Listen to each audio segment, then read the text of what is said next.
우리가 있는 어디에서라도 하나님의 약속을 아는 자로 그 믿음으로 우리의 오늘을 살아내시기 바랍니다. 다 함께 사도신경으로 우리의 신앙을 고백하겠습니다. 전능하사 천지를 만드신 하나님 아버지를 내가 믿사오며 그 외아들 우리 주 예수 그리스도를 믿사오니 이는 성령으로 잉태하사 동정녀 마리아에게 나시고 본디오 빌라도에게 고난을 받으사 십자가에 못 박혀 죽으시고 장사한 지 사흘 만에 죽은 자 가운데서 다시 살아나시며 하늘에 오르사 전능하신 하나님 우편에 앉아 계시다가 저리로서 산 자와 죽은 자를 심판하러 오시리라. 성령을 믿사오며 거룩한 공회와 성도가 서로 교통하는 것과 죄를 사하여 주시는 것과 몸이 다시 사는 것과 영원히 사는 것을 믿사옵나이다. 아멘.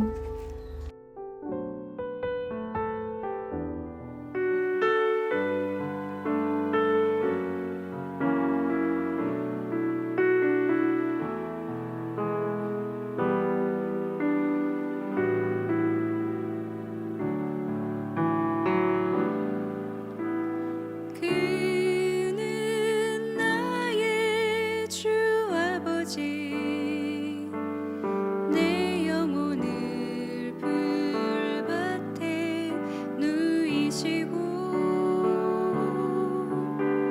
새와 나무의 노래로 내 맘을 위로하여 주시네.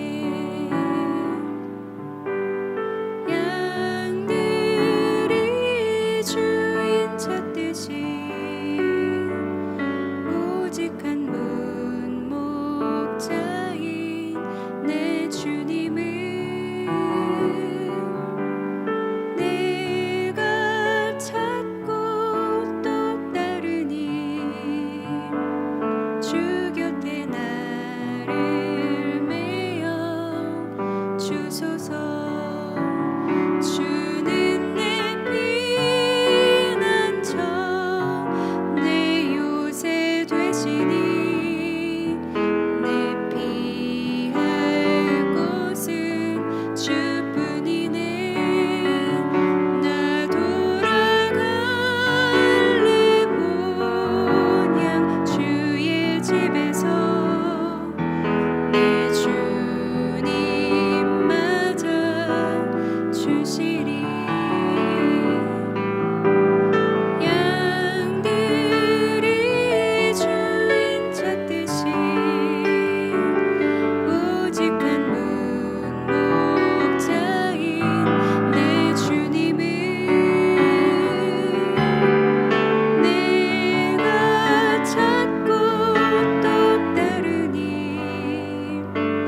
주 곁에 나를 메어 주소서. 주는 내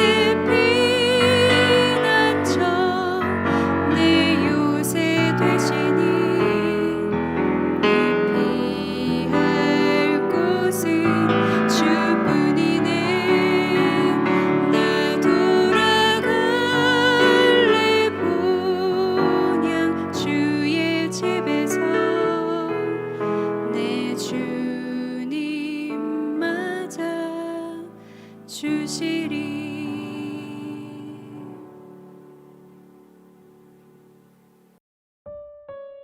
오늘 우리가 나눌 말씀은 골로새서 2장 16절에서 23절입니다. 그러므로 먹고 마시는 것과 절기나 초하루나 안식일을 이유로 누구든지 너희를 비판하지 못하게 하라. 이것들은 장래일의 그림자이나 몸은 그리스도의 것이니라. 아무도 꾸며낸 겸손과 천사 숭배를 이유로 너희를 정죄하지 못하게 하라. 그가 그 본 것에 의지하여 그 육신의 생각을 따라 헛되이 가장하고 머리를 붙들지 아니하는지라. 온 몸이 머리로 말미암아 마디와 힘줄로 공급함을 받고 연합하여 하나님이 자라게 하심으로 자라느니라. 너희가 세상에 초동함 학문에서 그리스도와 함께 죽었거늘 어찌하여 세상에 사는 것과 같이 규례에 순종하느냐. 곧 붙잡지도 말고 맛보지도 말고 만지지도 말라 하는 것이니 이 모든 것은 한때 쓰이고는 없어지니라. 사람의 명령과 가르침을 따르느냐. 이런 것들은 자의적 숭배와 겸손과 몸을 괴롭게 하는 데는 지혜 있는 모양이나 오직 육체에 따르는 것을 금하는 데는 조금도 유익이 없느니라. 아멘. 골로새서 2장 16절부터 23절을 중심으로 생명력이라는 주제의 말씀을 함께 나누겠습니다. 우리가 얼마 전까지 주일 오전에 나누었던 마가복음의 본문을 기억을 해보시면 바리새인들이 예수님께 나와서 따졌던 내용이 있었습니다. 왜 당신의 제자들은 씻지 않은 부정한 손으로 음식을 먹습니까? 이런 것이었죠. 그거는 그들이 장로들의 전통을 어기는 것이라고 말을 했지만 그거는 단지 전통이 아니라 율법이었다고 말씀을 드렸습니다.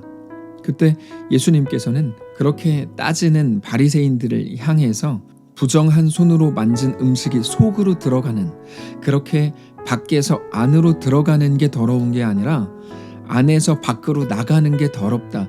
너희 마음을 살펴라. 이렇게 말씀을 하셨습니다. 그게 우리 속에 있는 하나님 없음으로 시작되는 모든 것들입니다. 하나님 없음이 죄인데 그것으로 시작되는 모든 것들이 더러운 거라는 거죠. 오늘 본문에서 바울도 예수님과 비슷한 것을 말씀합니다. 16절을 보시면 그러므로 먹고 마시는 것과 절기나 초하루나 안식일을 이유로 누구든지 너희를 비판하지 못하게 하라 이겁니다. 그러니까 너네 더 잘 지켜라. 그래서 누구에게도 흠잡히지 마라. 여러분 그런 말이 아니고 반대입니다.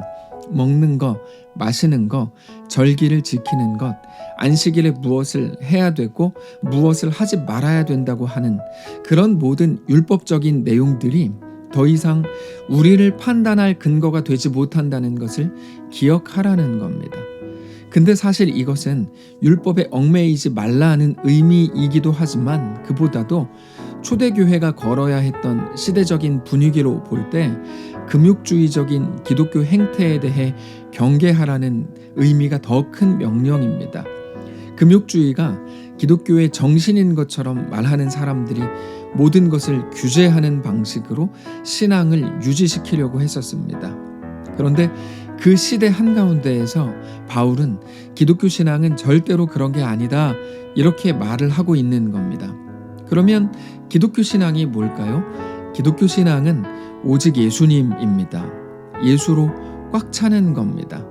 기독교 신앙이 예수님이라는 말은 우리의 죄를 담당하시려고 자기 아들을 십자가에 내어주신 하나님의 사랑, 그 말씀에 순종하신 예수님의 희생, 죽음도 가둘 수 없이 죽은 자 가운데서 다시 살아나 부활의 첫 열매가 되신 우리 예수님. 그러므로 그 모든 죽음과 똑같은 우리의 고난의 현실 속에서도 오직 하나님만이 우리의 소망이 되신다고 하는 그 예수로 시작해서 예수로 완성되는 그 모든 것이 기독교 신앙인 겁니다.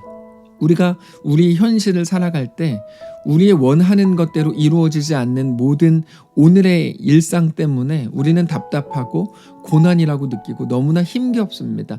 이 끝이 죽음으로 가는 것 같아서 견디기가 어렵습니다. 그런데 그 끝은 죽음이 아니라 예수로 인한 놀라운 반전이고 생명이고 영원한 구원이다 라고 말씀하시는 것이 기독교 신앙입니다. 그러므로 예수를 보라 이거죠. 예수가 이루신 일을 보라. 그리고 예수가 가신 길을 보라. 너희의 길도 그와 같을 것이다. 이게 기독교 신앙입니다. 물론 우리가 이 땅을 살면서 절제하고 절기를 지키고 자신을 지켜서 더 경건하게 하려고 하는 것이 왜 잘못이겠습니까? 다만 바울은 그 모든 것들이 그림자에 불과하고 오직 예수 그리스도가 우리의 전부여야 하는데 그게 마치 모든 것인 것처럼, 그래서 가장 높은 곳에 있는 기준이 되는 것처럼 생각하는 것은 완전히 틀렸다는 겁니다. 그 모든 것들은 그저 우리에게 예수 그리스도의 풍요로움과 하나님 나라의 영원한 것을 보여주는 것뿐인데, 그 놀라운 거룩함을 잠시 조금만 보여줄 뿐인데, 그게 마치 모든 것인 것처럼 착각하는 것은 심각한 오류다 이거죠. 17절입니다. 이것들은 장래일의 그림자이나 몸은 그리스도의 것이니라. 자, 모든 것들은 모형입니다. 예수를 닮은 극히 작은 일부분에 불과합니다. 그래서 바울은 조금 더 깊게 나아가서 이렇게 말합니다. 18절입니다. 아무도 꾸며낸 겸손과 천사 숭배를 이유로 너희를 정죄하지 못하게 하라. 똑같은 말입니다. 그런 것들을 더 잘 행해서 흠잡히지 마라. 여러분, 그런 말이 아니고 그거 아니다 이런 말이에요. 잘못된 거다. 그가 그 본 것에 의지하여 육신의 생각을 따라 헛되이 과장하고 있는 거다 이런 말입니다. 그런데 무서운 표현이죠. 꾸며낸 겸손. 그냥 겸손이라고 말하지 않고 바울은 꾸며낸 겸손이라고 말해요. 같은 것을 더 좋게 보고 더 좋게 표현할 수는 없었을까요? 아니, 그분들이 겸손한 건데 그걸 굳이 왜 그렇게까지 말합니까? 아니요. 바울은 그저 꾸며낸 겸손일 뿐이다 이렇게 말합니다. 너 쇼하는 거다. 바울이 그렇게 말하는 이유는 억지로 겸손한 척을 해서 모든 좋은 평판을 얻으려고 하는 건데 아무런 의미가 없는 일이다 이런 말입니다. 그건 기준이 될 수도 없다. 19절 머리를 붙들지 아니하는지라. 온 몸이 머리로 말미암아 마디와 힘줄로 공급함을 받고 연합하여 하나님이 자라게 하심으로 자라느니라. 머리를 붙들지 아니하는지라. 그러니까 머리를 붙들라 이 말이죠. 머리는 예수님입니다. 우리가 기독교 신앙을 가질 때 곁가지들에 매여서 정작 진정한 신앙의 본질을 가지지 못할 때가 너무 많습니다. 그러면 안 된다는 겁니다. 깊은 바다에서 풍랑을 만나면 물건을 하나씩 버립니다. 그래서 배를 가볍게 해야 합니다. 그때 물건이 수백 개가 있는데 어떤 것을 어떻게 먼저 버려야 할까요? 덜 소중한 것들부터 버리겠죠. 내가 무엇을 가장 소중한 것으로 여기고 있었는가 하는 것이 그때 다 드러나는 겁니다. 그것은 진실의 순간입니다. 그 전까지 나는 이게 소중해.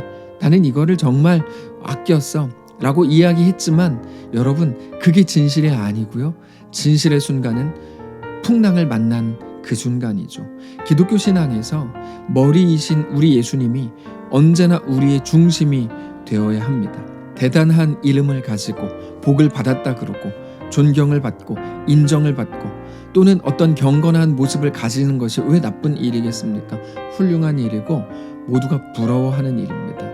그런데 풍랑을 만난 깊은 바다 위에서 버린다면 무엇을 먼저 버리게 될까요? 끝까지 자기 목숨과 같이 지켜야 할 것은 또 무엇일까요? 성도 여러분, 아무리 좋아 보이는 것이라고 해도 그 모든 것들을 잃어버리더라도, 다 놓치더라도 오히려 그 잃어버림을 통해서 오직 우리 속에 예수 그리스도를 붙들게 된다면 그건 말할 수 없는 은혜요, 우리가 누릴 가장 큰 복입니다. 그게 초대교회의 역사입니다. 그들은 모든 것을 잃어버렸습니다. 그 어떤 것도 남지 않았습니다. 그러나 그렇기 때문에 더 분명하게 예수를 붙들었습니다. 우리가 지금 이 시대를 살아가면서 한탄합니다. 왜 기독교를 핍박하냐? 왜 못 모이게 하냐? 왜 기독교만 가지고 뭐라 그러냐? 근데 여러분, 우리는 너무 많은 것들을 이미 가지고 있는 겁니다. 지금 여기에서 이 순간에조차 내 것을 왜 빼앗아가냐? 이런 식으로 한탄하고 불평하는 거는 성경 역사를 너무 몰라서 하는 소리입니다. 그렇지 않습니다. 그들이 살았던, 초대교회 성도들이 살았던 모든 시대와 지금은 비교할 수 없습니다. 우리는 오히려 너무 많이 가져서 이게 뭐가 진짜인지조차 헷갈리는 시대를 살고 있습니다. 그래서 하나님께 마땅히 드려야 할 것조차 타협함으로 드리지 못하면서도 나는 힘들다고 말하는 것이 지금 이 시대죠. 그러면 안 됩니다.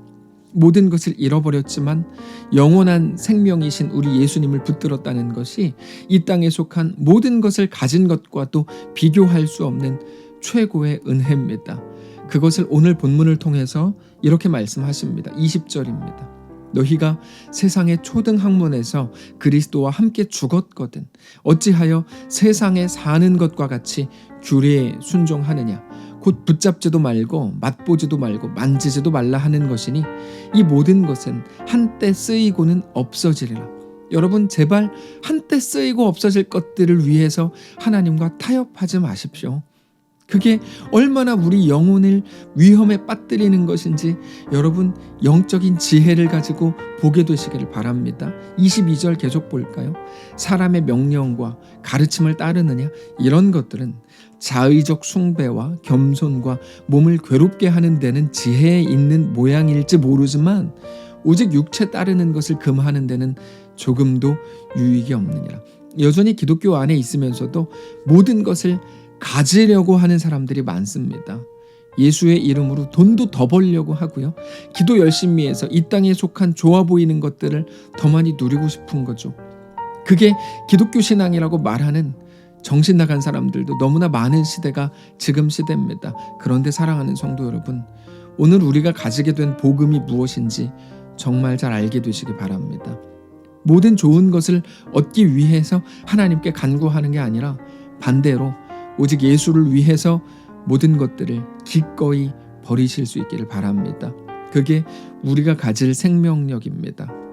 오늘 세상이 가진 눈에 좋아 보이는 것들을 가지지 못한 스스로의 모습으로 인해 한탄하지 마시고 오히려 그러므로 예수를 소유하게 되었음에 감사하고 감격하는 날이시기를 바랍니다. 오직 우리 주님이 우리 속에 진정한 보석, 소중한 소망, 영원한 생명이신 것을 다시 한번 확인하는 오늘의 말씀이시기를 바랍니다. 기도하겠습니다. 살아계신 하나님 감사합니다. 오늘도 우리는 어쩌면 내 것을 빼앗아 가려고 하는 세상에 대해서 한탄하고 불평하면서 하나라도 덜 뺏기려고 심지어 하나님마저도 내 것을 뺏어가는 분으로 생각해서 이것 하지만 적당히 타협해가면서 그럴듯한 쇼, 그럴듯한 겸손으로 모양만 그저 갖추는 것으로 신앙을 채우려고 했던 것은 아닌지 돌아봅니다. 하나님, 오직 모든 것을 갖지 못했어도 예수를 소유하게 되었음에 감사하고 감격하는 오늘이기를 원합니다. 우리와 함께 하옵소서. 우리의 소망이 어디 있는지, 우리의 생명은 무엇인지를 깨닫게 하옵소서. 예수 없는 교회로 살지 않게 하시고 예수로 꽉 찬 성도로 승리하게 하옵소서. 감사드리며 살아계신 예수님의 이름으로 기도합니다. 아멘. 사랑하는 성도 여러분, 하나님께서 오늘 하루를 우리에게 허락하셨습니다. 믿음을 가지고 나아가게 되시기를 바라고, 오늘 눈에 보이는 것들에 관한 감정의 높고 낮음이 아니라 하나님으로 인한 감격, 하나님으로 인한 감사로 꽉 채워지는 귀한 우리의 오늘 되시기를 축복합니다.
주